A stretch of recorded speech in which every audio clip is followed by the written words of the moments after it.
बीड मध्ये असणाऱ्या कंकाळेश्वर महादेव मंदिरामध्ये आपण आलेलो आहोत.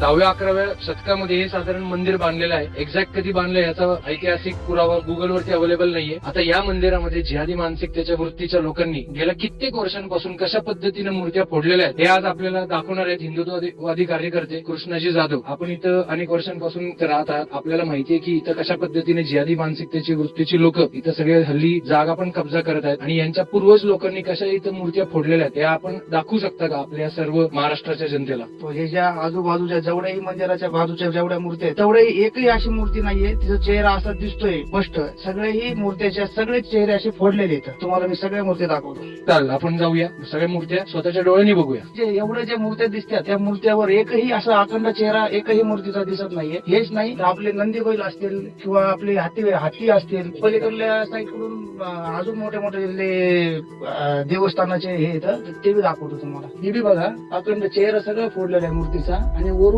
जे हत्तीचे पाय असतील ते वरून बघा सगळे तोंड चेचवलेले. हे चेहरा फोडलेला आहे पुरा. वरी सगळी मूर्ती आहे तिचं तोंड वगैरे काही दिसत नाही अशी सगळं फोडून टाकलेलं आहे. हे बघा एकही तुम्हाला अशी साबत मूर्ती दिसणार नाहीये. हे असं दिसत म्हणजे सगळे आहे तेवढ्या मूर्त्या फोडलेल्या आहेत. इकडून बघा हे बघा चेहरा बघा पाय बघा हे बघा सगळे चेचलेले आहेत. बघा अखंड बघा हे बघा. त्याच्यानंतर इकडे बघा हे बघा त्याच्यावरच तर डोकंच गायब आहे.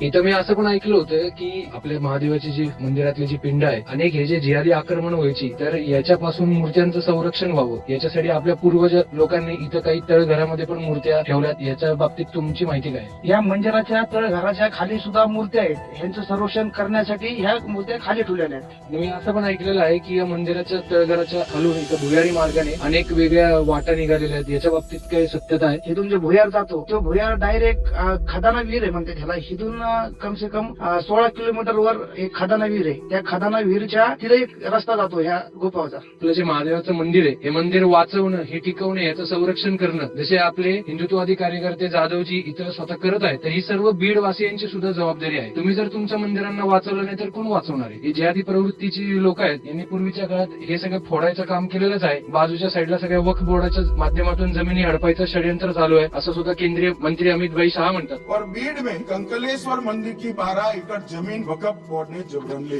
त्याच्यामुळे मी सर्व बीडच्या जनतेला विनंती करतो मंदिर आपलं आहे जबाबदारी आपली आहे. रस्त्यावरती उतरून या मंदिराच्या संरक्षणासाठी जाधवजींना तुम्ही साथ द्या आणि मंदिर वाचवण्यासाठी मदत करा.